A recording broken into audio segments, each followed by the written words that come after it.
Hi everyone, it's nice to see you here this morning. Thank you for joining me. Today I'm going to read you a story called 10 Minutes to Bed Little Dinosaur. And here's the little dinosaur looking really cute. But first, let's sing our hello song. Are we ready? Hello everyone, it's nice to see you here. Listen very carefully, let's see what we have here. Shall we see what's going to happen in this story today then? Looks like it's going to be a nice one, doesn't it? I love a cute little dinosaur. Are we ready? Have you got your listening ears on? Sitting comfortably? Let's go. In a faraway land, across mountains and seas, where strange creatures live among tall jungle trees, there can often be heard a great echoing roar. 10 minutes to bed, little dinosaur.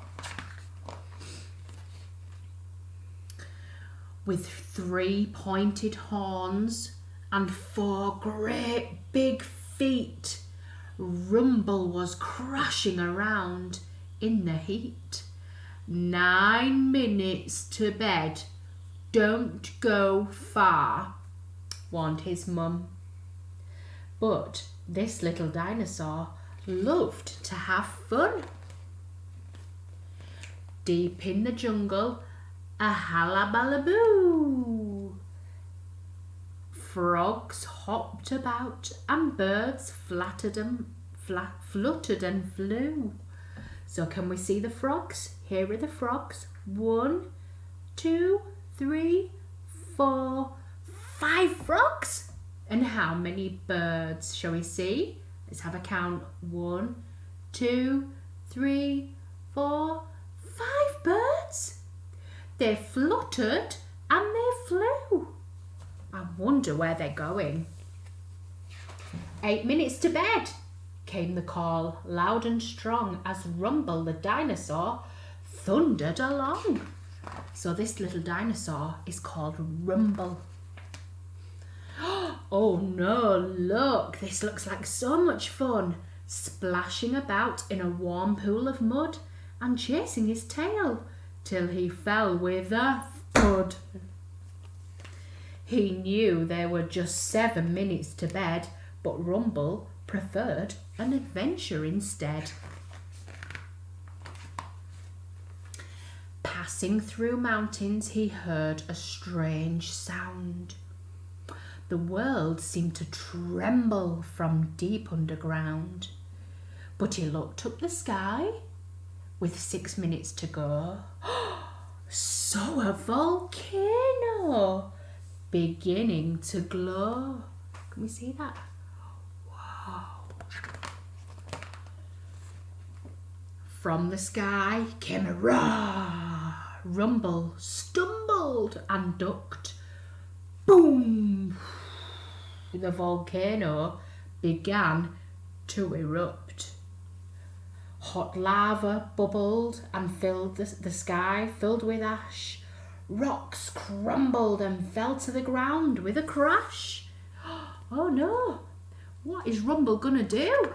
Doesn't want to get hurt, does he? Let's take a look.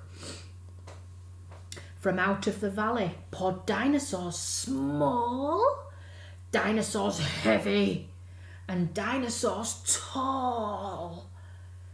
The ground below shook as they all hurtled past. So they were going really fast past little Rumble.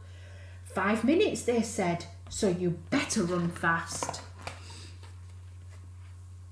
As he ran, with his heart beating fast in his chest, Rumble finally saw a safe place he could rest.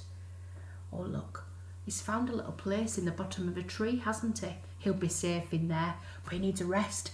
I think he must be out of breath from all that running. 4 minutes to go, 4 minutes to bed.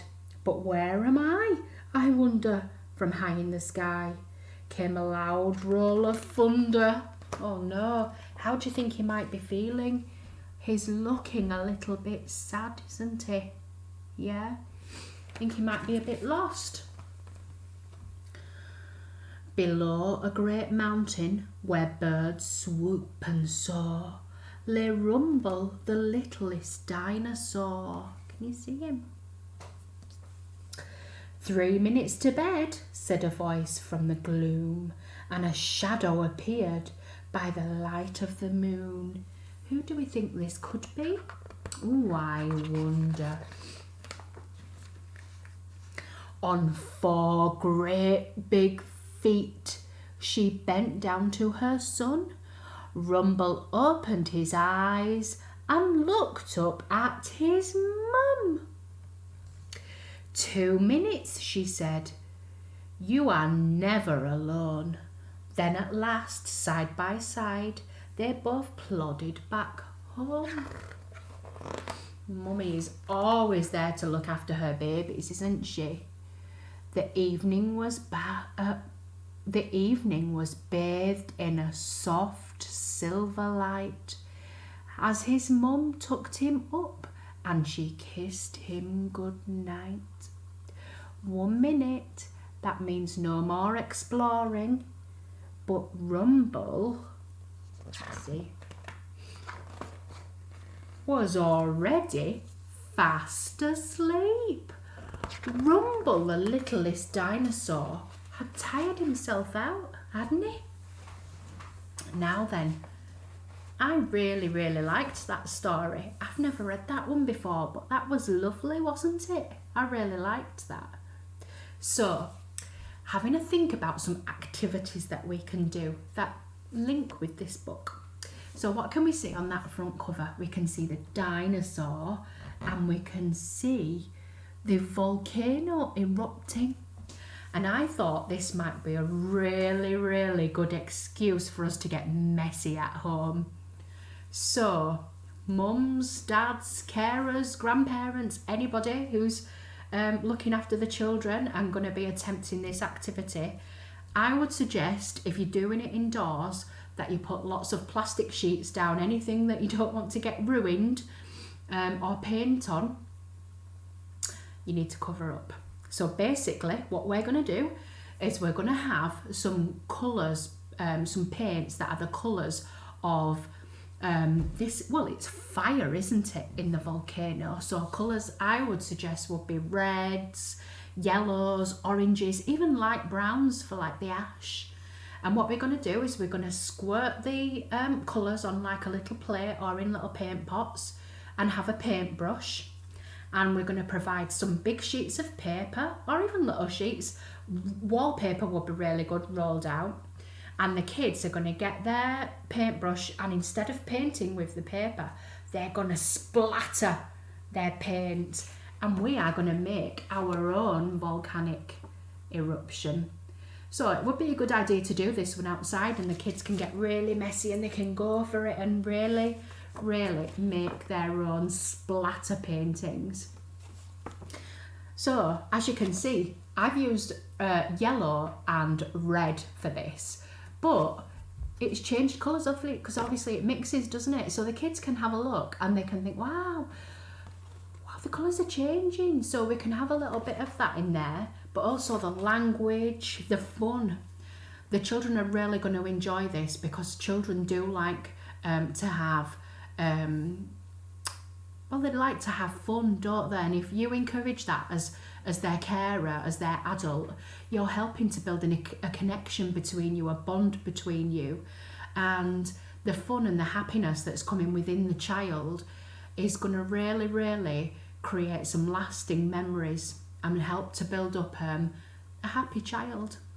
There's going to be lots of language that can come out of there. We're also using the physical skills as we're, wafting our paintbrushes. So lots and lots of development, lots of brain development, new experiences. If your children have not done anything like this before, we're creating the pathways in our brain to help brain development as they explore new ways of doing things. So it's just a really good fun activity, and I know lots of people don't like getting that messy at home, and that's why I suggested maybe doing it outside. You could put the paper down on the ground, or you could put it up against a wall if you've got a wall and just let them do it. Most children's paint comes out of things like clothing anyway, so you could give it a wash, you know, wipe down your plastic coverings that you're putting over things. Another really good tip is, you know, the like party tablecloths, the paper tablecloths, they're really good to use as well, because you can get them really cheaply in the pound shop or cheap in supermarkets. You can use them to cover things, but also if they're plain white paper sheets, paper coverings, you could actually use them to do your splatter paintings on. So that's a good one. So next we are going to do some stomping in the mud, I think. So let's see, where did he get messy in the mud? So get your welly bobs on, or if you don't want to get out in the mud, you know, and get really dirty outside, or if your children are too young, because this activity can be adapted should I say, for younger ones. This activity is about splashing in the mud, making prints in the mud. So yeah, we can do that outside when we're on our walks, outside in the garden. That's fab. But if you don't want to do that, if you can't get out, or if, like I say, if you've got your younger ones that are not actually walking, a really good alternative here would be to use cornflour. So mix that up how you would normally with the cornflour and the water, so that it's really sort of starchy, isn't it? And you can make the marks in it. But by adding something that's like a brownie colour, so something like soy sauce, or even anything that's brown, just a little drop in there and mix it up so it's the colour of mud, and children can pretend that they're playing in the mud. They can do their handprints in the mud as feet, they can do anything, they can make marks in there, they can splash about, but it's an alternative for actually splashing. But it's about making marks and making printing. But why not get outside into the muddy weather if at all possible? Next, we're going to actually do some dinosaur stomping. So you need your feet for this one. So you're going to stomp as loud as you can, and you're going to go on a trail around the house, around the garden. If your feet are not that loud, you can clap, or you can get a plastic tub and a wooden spoon and bang, and you're going to do some dinosaur stomping. And this is really going to have those gross motor skills getting to work, and that is to provide muscle strength and bone development. So just simple fun things like that, you know, the kids won't even think that it's actually, you know, doing them any good. They think they're having fun, but they're doing exercise. It's all good and relevant for child development. And you guys at home, you're going to have so much fun together doing this. Going to build those relationships up as well, and build a connection between mums and dads and their children, or grandparents even, and just have a nice, happier home experience. So guys, get on with those activities. If you want to take any pictures and put them in the comments, I'd love to see them. Okay, thank you.